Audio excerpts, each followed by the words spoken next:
जरा सोचो तुम्हारी आंखों में किसी भी चीज के आर पार देखने की ताकत आ जाए। कुछ ऐसा ही होता है हमारी आज की कहानी में। कहानी की शुरुआत सुकीन नाम के एक आदमी से होती है जिसे सभी लोग काफी मनहूस मानते थे, क्योंकि उसके पैदा होते ही उसकी माँ की मौत हो गई थी और जब वो सिर्फ 8 साल का था तो एक बीमारी के चलते उसके पिता भी चल बसे, जिसके बाद से वो और उसका बीमार भाई दोनों अकेले पड़ गए। एक शाम जब वो घर जा रहा था तो उसकी नजर एक चोर पर पड़ी जो एक लड़की का बैग चुरा कर भाग रहा था। सुकीन ने तुरंत ही उस लड़की की मदद करने का फैसला किया, पर जैसे ही उसने उस चोर को नीचे गिराने के लिए मुक्का मारा तो वो मुक्का जाकर सीधा उस लड़की के ही लग गया, जिसके बाद वो बेचारी वहीं पर बेहोश हो गई। ये देखकर वो चोर तो काफी खुश था, पर सुकीन को लग रहा था कि शायद वो किसी अच्छे काम के लिए बना ही नहीं है, इसीलिए वो चुपचाप वहां से चला गया। थोड़ा आगे जाकर उसकी नजर एक आदमी पर पड़ी जिसे देखते ही सुकीन को एक अजीब सी शक्ति महसूस हुई। तभी उस आदमी ने सुकीन को अपने पास बुलाया और उसे एक ऐसा राज बताया जो उसने कभी सपने में भी नहीं सोचा था।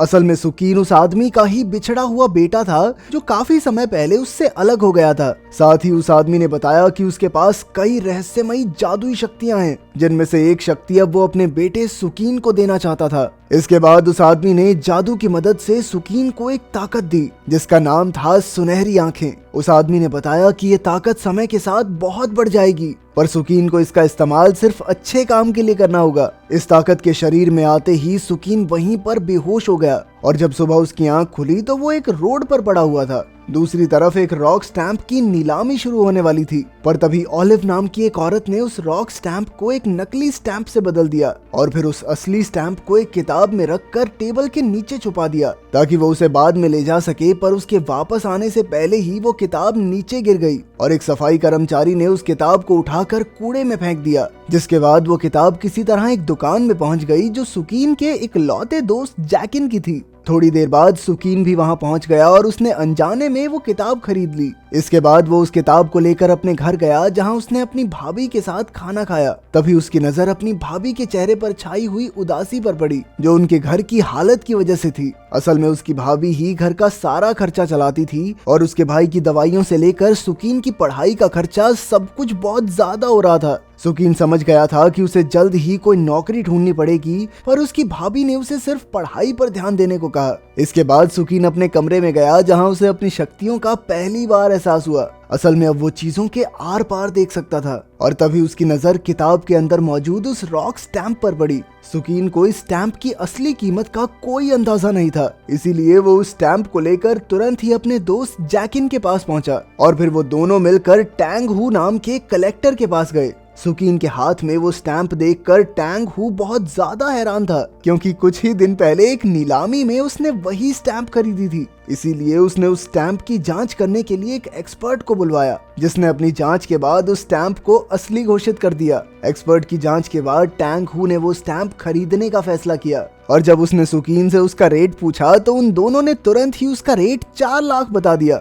अपने हाथ में इतने पैसे देखकर सुकीन बहुत ज्यादा खुश था। जब टैंग हू को पता चला कि सुकीन को वो स्टैंप एक किताब के अंदर मिली तो उसने सुकीन से कहा कि वो बहुत किस्मत वाला है। उसने सुकीन को एक स्टोन गैम्बलिंग कॉन्टेस्ट में साथ चलने को कहा, पर सुकीन इसके लिए तैयार नहीं हुआ। उधर हॉस्पिटल में सुकीन की भाभी एक डॉक्टर से बात कर रही थी। असल में सुकीन के भाई के इलाज के लिए 10 लाख रुपयों की जरूरत थी और इतने पैसे इकट्ठे करने के लिए उसे थोड़ा समय चाहिए था, लेकिन डॉक्टर अब उन्हें और टाइम देने के लिए बिल्कुल तैयार नहीं था। पर तभी सुकीन वहां पहुंच गया और उसने डॉक्टर के सामने सारे पैसे रख दिए, पर डॉक्टर ने उसे बताया कि अब भी 6 लाख कम है भाई इसमें। ये सुनते ही सुकीन को टैंग हू के बताए हुए उस कॉन्टेस्ट की याद आई और उसने पैसे इकट्ठे करने के लिए टैंग हू के साथ जाने का फैसला किया। इसके बाद वो लोग एक शहर में पहुंचे जहां उनकी मुलाकात चैंग नाम के एक बहुत बड़े कलाकार से हुई। चैंग के घर खाना खाने के बाद सुकीन बाहर बाथरूम करने के लिए गया, जहां अचानक से उसकी मुलाकात उसी लड़की से हो गई जिसे उसने उस रात मुक्का मारकर बेहोश कर दिया था। सुकीन ने तुरंत ही उस लड़की से माफी मांगना शुरू कर दिया, जिसके बाद उसने अपना नाम लुयिन बताया और धीरे धीरे उन दोनों में दोस्ती की शुरुआत भी हो गई।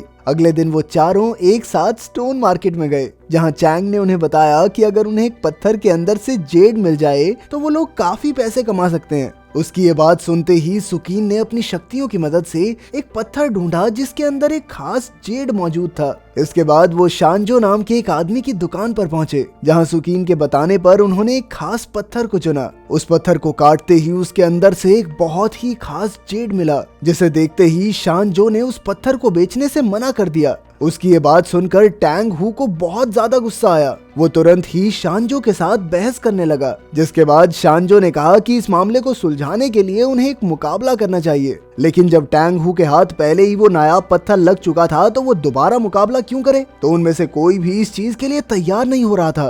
पर सुकीन को अपनी शक्तियों पर पूरा भरोसा था और वो तुरंत ही इस मुकाबले के लिए तैयार हो गया। होटल जाते वक्त उन चारों पर कुछ गुंडों ने हमला कर दिया, जिनसे बचने के लिए वो दो दो की टोली बनाकर वहां से भाग गए। पर इसी बीच सुकीन और चैंग को थोड़ी बहुत चोटें आ गई। वापस होटल जाकर चैंग ने टैंग हू को बताया कि असल में वो और शान बचपन में दोस्त हुआ करते थे, लेकिन अब अपने काम की वजह से वो दोनों एक दूसरे के दुश्मन बन चुके हैं। उधर लू यिन सुकीन की देखभाल करने में लगी थी, जिस वजह से उन दोनों की दोस्ती काफी बढ़ गई। अगले दिन सुकीन और लुयीन एक साथ शॉपिंग करने के लिए मॉल में गए और जैसे ही लुयीन कुछ कपड़े ट्राई करने के लिए गई, तभी कुछ आदमियों ने वहां आकर सुकीन को बंदी बना लिया। इसके बाद वो लोग सुकीन को वैन में एक खास जगह पर लेकर गए, जहां शान उसका पहले से ही इंतजार कर रहा था। वो चाहता था कि सुकीन होने वाले मुकाबले में उसका साथ दे, जिसके बदले में उसने सुकीन को 10 लाख देने का वादा भी किया। पर सुकीन ने इस ऑफर को सीधा ठुकरा दिया और चुपचाप वहां से जाने लगा। पर तभी शान ने उसे रोककर इस मुकाबले से दूर रहने को कहा। देख, अगर मेरा साथ नहीं देना तो किसी और का भी मत दे दियो, वरना तेरे पूरे परिवार को खत्म कर दूंगा मैं। वहां से निकलकर सुकीन सीधा मॉल में पहुंचा। वहां उसे लुयीन कहीं भी नजर नहीं आ रही थी तो वो और ज्यादा डर गया। अगले दिन मैच के दौरान जब सभी लोग अपने पत्थर चुनने में लगे थे, तभी अचानक चैंग के फोन पर एक तस्वीर आई जिसमें सुकीन शान से मिल रहा था। चैंग को ये देखकर बहुत हैरानी हुई और उसने तुरंत वो तस्वीर टैंग हू को दिखाई। उन दोनों को लग रहा था कि शायद सुकीन उन्हें धोखा देकर शान का साथ दे रहा है, और जब उन्होंने इस बारे में सुकीन से पूछा तो उसने उन्हें विश्वास दिलाया कि भाई मैं तुम्हारी ही तरफ हूँ। तभी अचानक लुयीन भी वहाँ पहुँच गई और उसे सही सलामत देखकर सुकीन की जान में जान आई। इसके बाद सुकीन ने अपनी शक्तियों का इस्तेमाल करके एक पत्थर को चुना और जजेस को पकड़ा दिया। रिजल्ट्स के समय शानजो के पत्थर से तो एक काफी खास जेड निकला, जिसे देखकर चैंग काफी उदास हो गया, क्योंकि उसे लग रहा था कि अब तो शान की जीत पक्की है। लेकिन किसी को ये नहीं पता था कि शानजो ने अपने बॉस कायतू को खुश करने के लिए जजेस को बहुत सारे पैसे खिलाए थे।